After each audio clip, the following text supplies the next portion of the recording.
when a fashion designer creates a garment, he or she always creates that garment to be seen in movement. They never think, I'll draw this dress, it'll only be seen from one angle static. They always create it to be worn, and always create it to be seen in movement.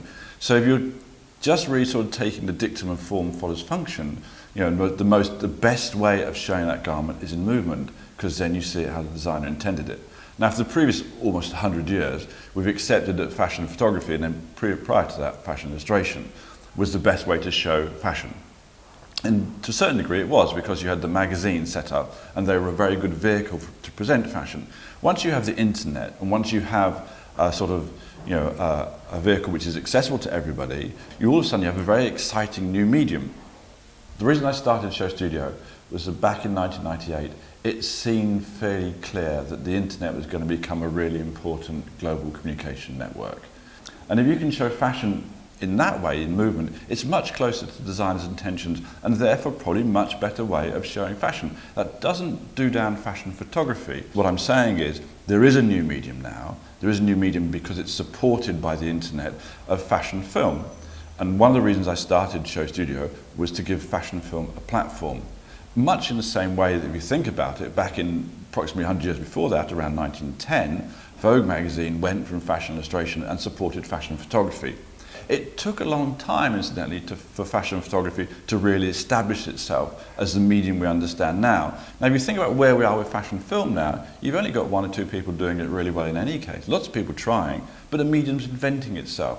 I don't have any problem with that, because fashion photography probably took until the 1960s to invent itself and to actually be the recognizable art form that we talk about when you say fashion photography. You recognize quite easily Avedon, Penn, Bailey, Bourdin, Newton, Weber, Meisel. Those, you can imagine what that is, but that took a long time to define itself as a medium. Fashion film is going through a similar sort of self-definition, discovery, deciding its own parameters. Fashion film is very different from film, in the same way that fashion photography is very different from photography. If you'd ask me what makes a great fashion film, it's very easy to answer. Great fashion makes a great fashion film. The narrative is already in that piece of clothing. So the narrative is already, if you want, inside the dress or the suit or the skirt or whatever it is, the designer has already created that vision. So the narrative is all there. Every piece of clothing speaks. It's always got an intention behind it. It's always got a desire behind it. And especially if you've got very elevated fashion, like the work of John Galliano, Alexander McQueen, or Rei Kawakubo, or Yohji Yamamoto, or great fashion designers like that, then of course they're rich with narrative. They're rich with thought. They're great seams of expression that you just have to start to look how they move, the colour, the shapes, the juxtaposition, the cuts, the historical references. It's all there. So putting a sort of an event sequence on that, by event sequence, that's what I mean by narrative, seems totally superfluous. I think we have to say that there's a new term for the sort of work that I create. It isn't photography anymore, and I think it does it a disservice to try and define it as photography. Photography was a very clearly defined medium by a set of parameters, and perhaps 30 years ago, when I first started it, you could define photography by a very clear set of rules, and that was easy to understand. Almost since I've started it, there's been a shift in the definition of what I do and the definition of what photography is, and I've got further and further away from that. Photography stopped when the digital world came along, and that's when we should let it be what it was, defined by its own parameters. I think to a certain degree, the people that should have upheld photography, the magazines really, they should have championed photography and let it move more gracefully into becoming a new medium, didn't. There wasn't a great sort of uplifting of photography and its new capabilities. There was a sort of reining in of it and a dumbing down of photography and a trivializing of photography as an art medium by forcing it backwards. And I think that's very bad. And I think it killed off photography.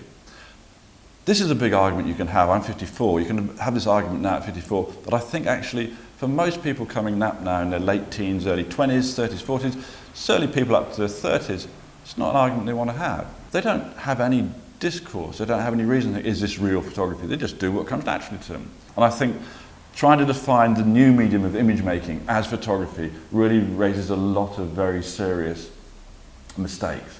And I think it's not helpful for a new medium, which are a lot of people who are quite naturally taking to it, quite naturally expressing themselves through it, with sound, with motion, with the ability to change the image completely. The old medium of photography is fine, but it isn't the zeitgeisting medium that it was. The old medium photography was a great medium, but it isn't what's happening now. I think before, when one was working just for print, there's this sort of strange feeling of a gap between yourself and your audience, which I think is established, I mean, cynically I could say is established, you know, in a way that, you know, the art gallery, the record company, the publishing house pushes a large gap between the audience and the artist to make the artist and the art seem more special. So if you want it, you know, the more removed they are from everybody, the more special they seem, and the more value they appear to have. I always find it rather frustrating. It's not that I mind the value, but I dislike the sort of this false distance.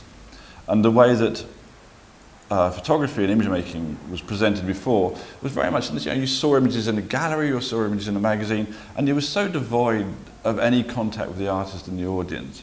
It felt a very arrogant position. And that's not how I see my image making in any case. I don't create a series of images as a set of trophies, as a set of statements.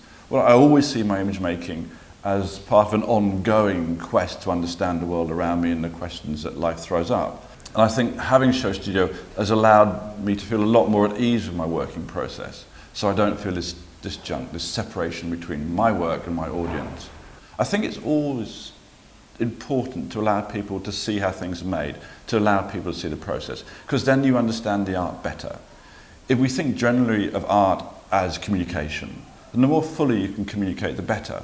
So allowing some sort of system where you can see the process of creating a piece of art, I thought was really important, and I still think is really important.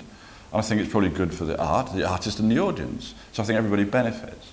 So there were some good, strong, fundamental reasons to start SHOWstudio. New relationship with an audience, giving fashion film a platform, and also, you know, some sort of way of allowing people to see the process of making fashion imagery. It is a really exciting time for fashion film, but it is just in its infancy. So if I had to say what I really hoped SHOWstudio would achieve, if it could show fashion and allow people to understand fashion in the way that I've seen it over my career, the really, truly exciting, truly artistic, and truly innovative medium that fashion is, then I think SHOWstudio would have achieved something. I think it makes the world feel that actually fashion isn't something we should be ashamed of, it isn't vanity, it isn't a sin. It's actually a way of self-expression. It's probably the most basic form we have of self-expression.